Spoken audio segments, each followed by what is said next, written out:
Morning, guys. It is Cinco de Mayo, actually. So Friday, Cinco de Mayo. Here we go. I'm as usual, out doing my thing, bouncing from one place to the next.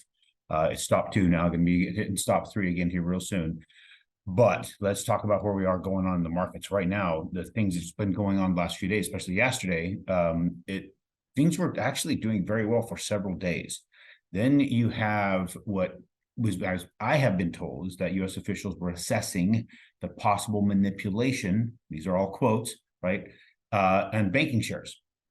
And so basically what you're talking about, there's people that were shorting a lot of banking shares. Those short positions are putting in, as I understand, about $378 million in profits in people's hands. Now, there's a consideration they may do a ban on this we don't know if they do a ban on that particular thing, but the fact that the Fed is looking at, or basically they're trying to figure out some way to ban how people are trading this, because when you're talking about the banking fears, that makes sense to me that people will be shorting some of that stuff, especially some banking stock. But because of that, it's, there's now manipulation, how the market's going to be operated and that kind of thing. That's what I'm understanding. I don't have 100% of the details, but I know because of the way that was coming out, we now are looking at the mortgage-backed securities saw a reversal after all that information started hitting the wire.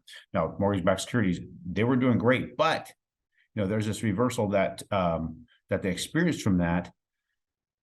But we're also hitting one of those points that we kept seeing was a very, very critical point. We kept seeing the market hit this critical point multiple different times. So I drew this line. Now it's not going to be the exact spot, right there on the actual price, but it's very, very, very close. And it's what I've drawn in the past, where I could tell, or I could see that this is where a lot was being drawn into this particular point. We hit it before, came off of it, hit it before, came off of it, worked our way up to it again and came off of it.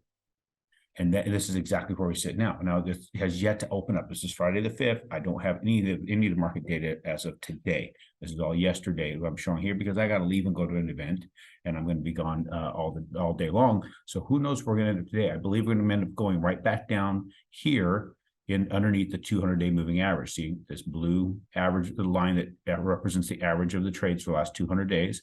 And you see all these. I'm going to zoom in here. All these moving averages are consolidating. They're all getting really tight here.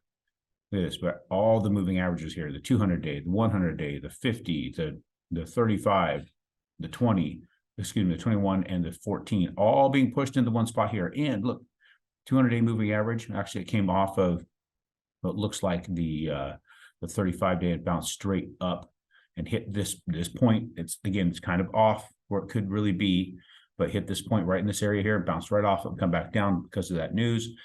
We're going to be playing back. I'm hoping we're playing in this range, bouncing between the tops of these averages and this particular point here.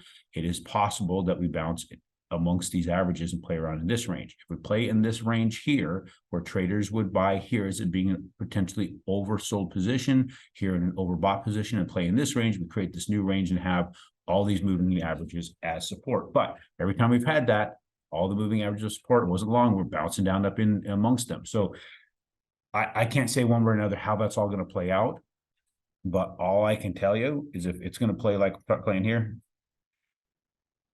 hold those locks, lock those loans. We don't know where it's going to go, but right now it looks like it's playing sideways a little bit.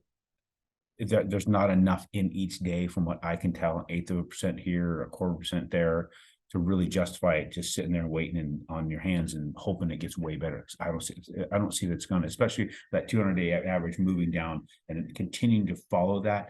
When it continues to go down like that, it means there's more money leaving the market. That means our rates are going to continue to bump up a little bit. So that's a little bit more into that. Lock those interest rates. Do it for 30 years. Don't listen to these guys who are trying to tell you they got something else. Don't listen to these people coming to these crazy programs, guys. It's just putting you at risk. They don't give a crap about themselves.